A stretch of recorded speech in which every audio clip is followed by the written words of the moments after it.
Hello दोस्तों, आप सभी का अपने परिवार में पीसीएम एग्ज़ाम में स्वागत है।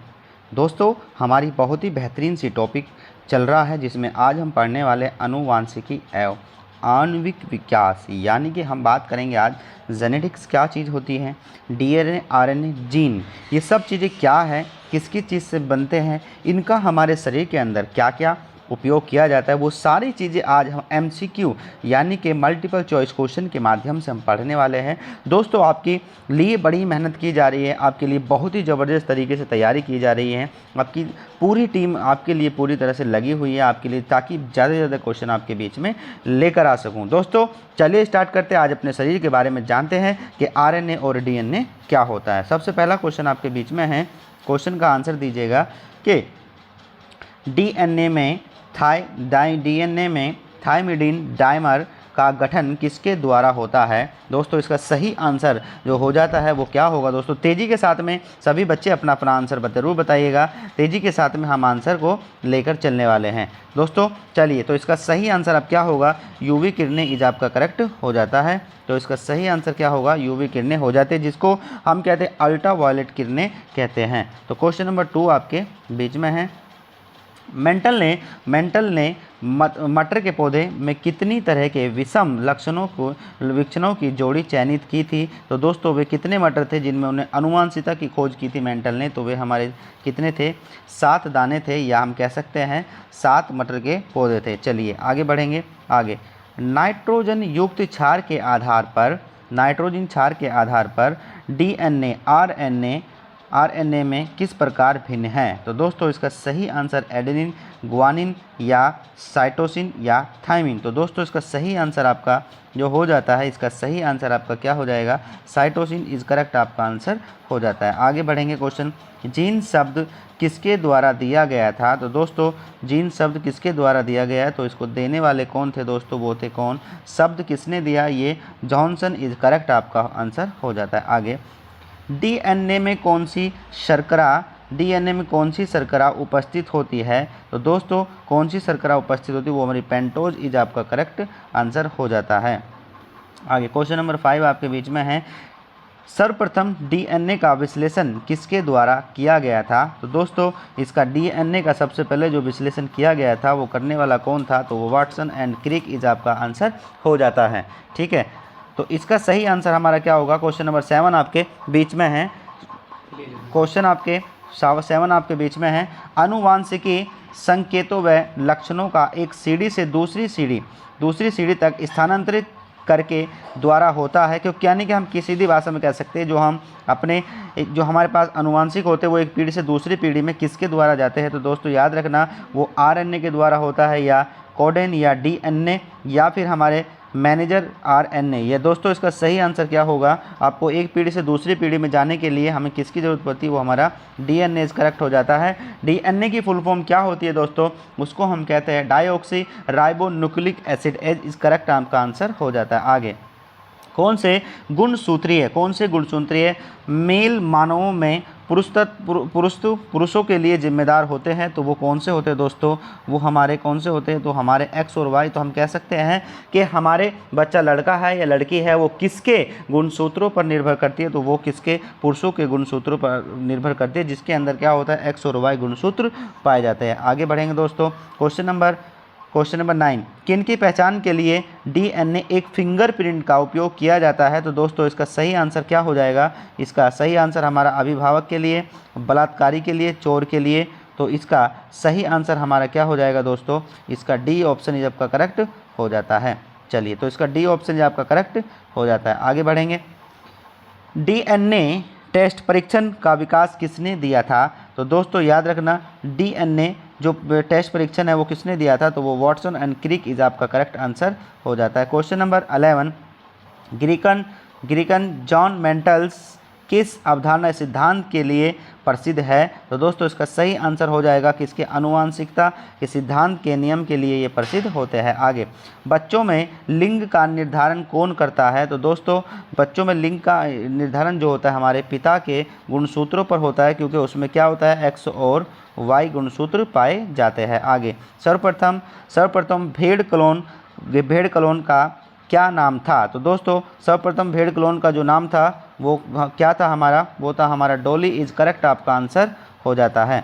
चलिए दोस्तों, डॉली कब किए थे? तो ध्यान रखना दोस्तों, 1900 ये कब आया था? 1996 में सबसे पहले क्लोन बनाया गया था। आगे बढ़ेंगे, क्वेश्चन नंबर 14, परकनली शिशु का क्या तात्पर्य होता है? तो इसका सही आंसर दोस्तों क्या होगा? पहले भ्रूण का प्रयोगशाला या परकनली में निषेचन तथा बाद में गर्भाशय में प्रतिस्थापित करना। तो इसका सही आंसर हमारा दोस्तों क्या हो जाएगा? डी ऑप्शन आपका करेक्ट हो जाता है। क्वेश्चन नंबर 15 आपके बीच में है, घोड़े और गधे के शंकर को क्या कहते हैं? दोस्तों याद रखिएगा, इसका बहुत ही प्यारा, घोड़े और गधे के शंकर को क्या कहते हैं? पोनी, कोल्ब, मूल, जेब्रा। तो उसको हम क्या कहते हैं? कोल्ब इज करेक्ट आपका आंसर हो जाता है। क्वेश्चन नंबर 16, जीन जिन्हें अनुवांशिकगत इकाई भी कहा जाता है, कहाँ उपस्थित होते हैं? तो जीन हमेशा कहाँ पाए जाते हैं दोस्तों? ये हमारे कहाँ? गुणसूत्रों में पाए जाते हैं। गुणसूत्रों की संख्या कितनी होती है दोस्तों? ये हमारी 46 होती है। कितनी होती है? 46 इज आपका करेक्ट हो जाता है। नेक्स्ट बढ़ेंगे 17,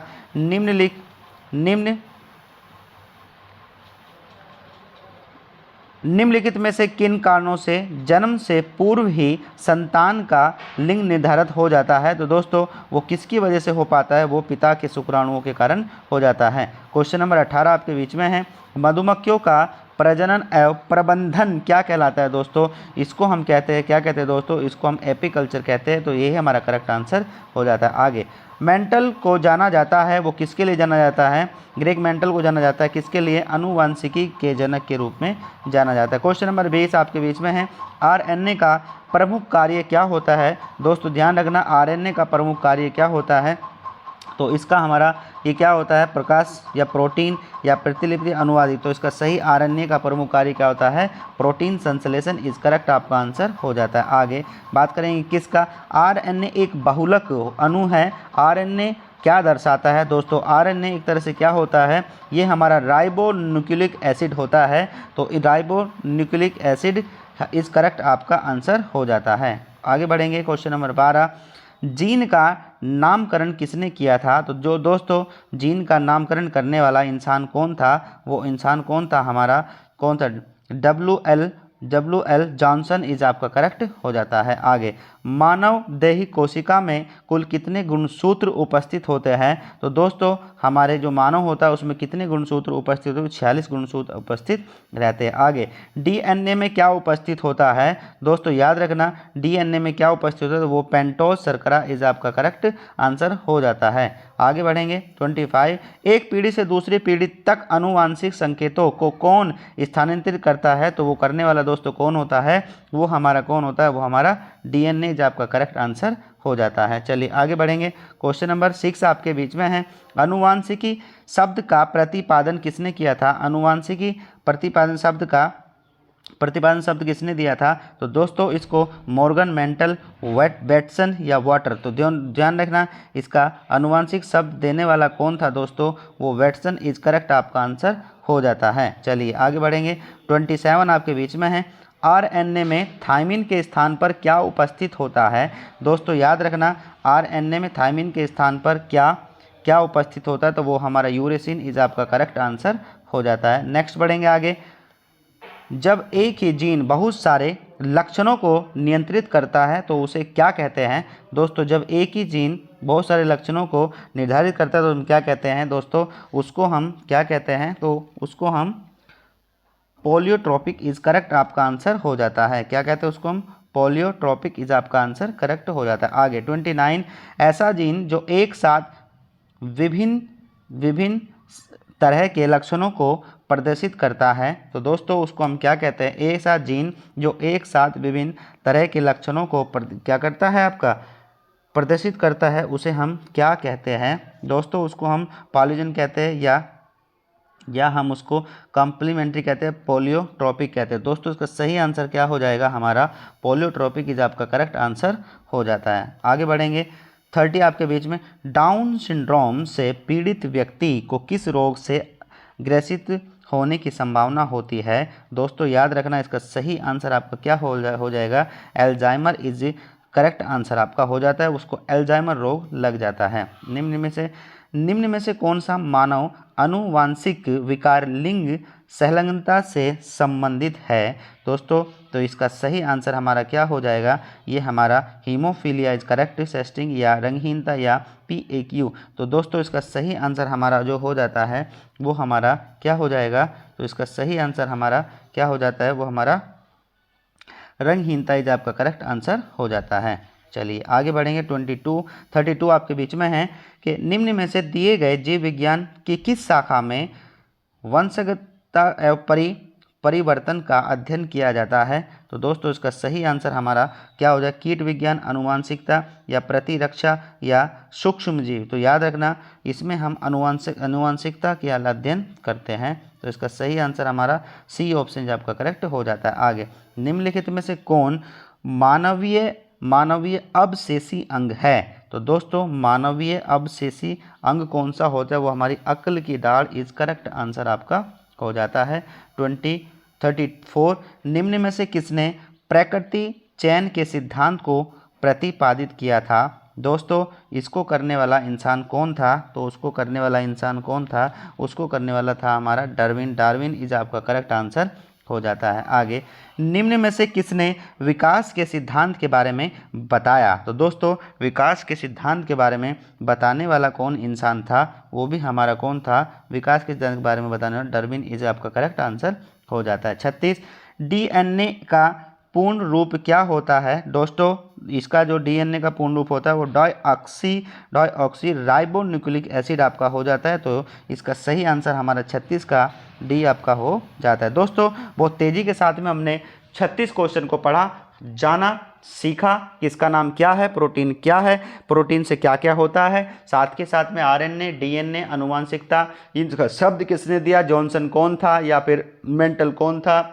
ये सब चीज़ें हमने अच्छे से जानी है। दोस्तों बड़ी मेहनत लग रही है आपके लिए क्लास तैयार करने में, बहुत मेहनत लग रही है। पूरी टीम ज़बरदस्त क्वेश्चन को इधर से उधर से ढूंढ कर लेकर आ रही है। अपने परिवार को ज़्यादा बढ़ाइए और अपने घर का दीपक आप मेहनत करके जलाइए। तो दोस्तों मिलते हैं अगली क्लास में, तब तक के लिए बाय बाय, टेक केयर।